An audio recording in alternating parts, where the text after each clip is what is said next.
Hello दोस्तों, जैसा कि हम वर्ल्ड हार्ट रिदम वीक मना रहे हैं तो आज डे 6 है। डे 6 में आज हम डिस्कस करेंगे ईसीजी में अगर हार्ट रिदम आपकी हार्ट रेट जो है वो फास्ट चल रही है, बहुत तेज चल रही है, तो डेफिनेटली हम उसमें क्या करना चाहिए, क्या डायग्नोसिस बन सकते हैं।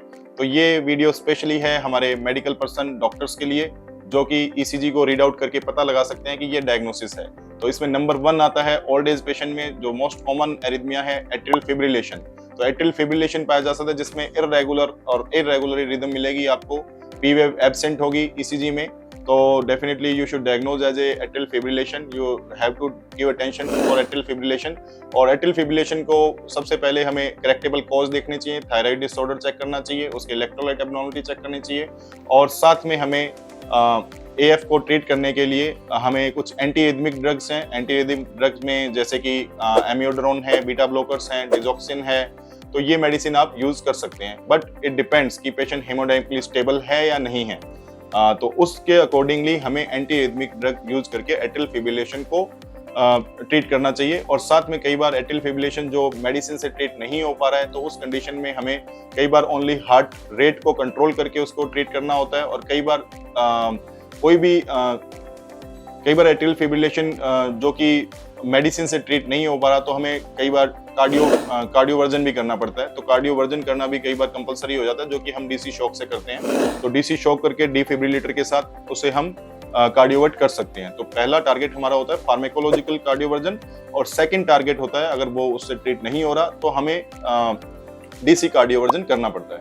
तो ये था एट्रियल फिब्रिलेशन के बारे में एक शॉर्ट ईसीजी डायग्नोसिस एंड उसका ट्रीटमेंट। और फिर सेकंड नंबर पे आता है मोस्ट कॉमन यंग पेशेंट में मिलता है PSVT, paroxysmal supraventricular tachycardia, that is also a emergency. और इसमें ट्रीटमेंट जो होता है वो आपको इमरजेंसी रूम में जाइए, जैसे ही पेशेंट इमरजेंसी रूम में आता है तो उसको देखिए, ईसीजी बेसिस पे आप डायग्नोसिस बना सकते हैं। ईसीजी बेसिस में अगर आपको पीएसवीटी मिलता है तो इमीडिएटली आपको कैरोटिड साइनस मसाज से उसको रिवर्ट करने की कोशिश कीजिए।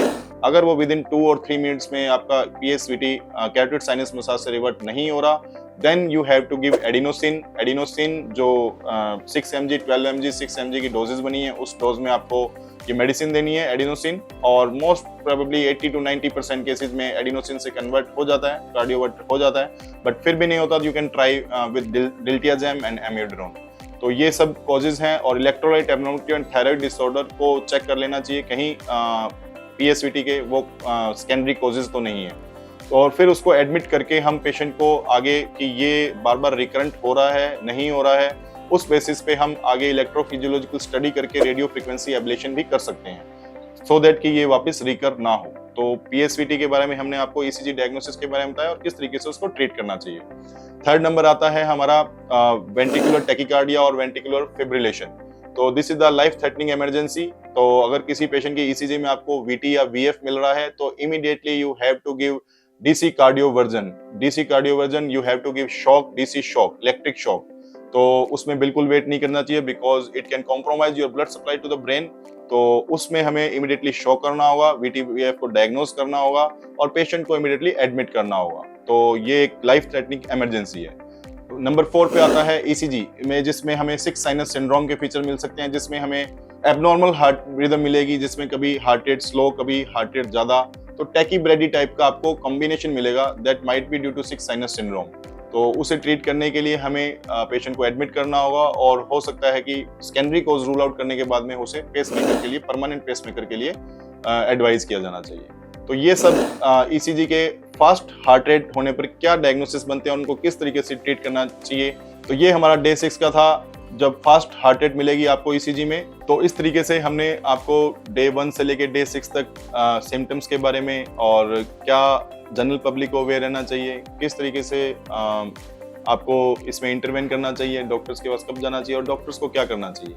तो ये काफ़ी एक कॉम्बिनेशन हो गया काफ़ी चीज़ों का। तो डे 7 में हम बताएंगे कि इसको किस तरीके से हम इजी वे में कर सकते हैं। तो डे 7 की वीडियो में देखिए जनरल पब्लिक को किस तरीके से आप कैसे इसको इजी वे में कोऑर्डिनेट कर सकते हैं, इस प्रॉपर एबनॉर्मलिटी को, एबनॉर्मल हार्ट रिदम को। तो डे 7 पे मिलते हैं। Thank you very much.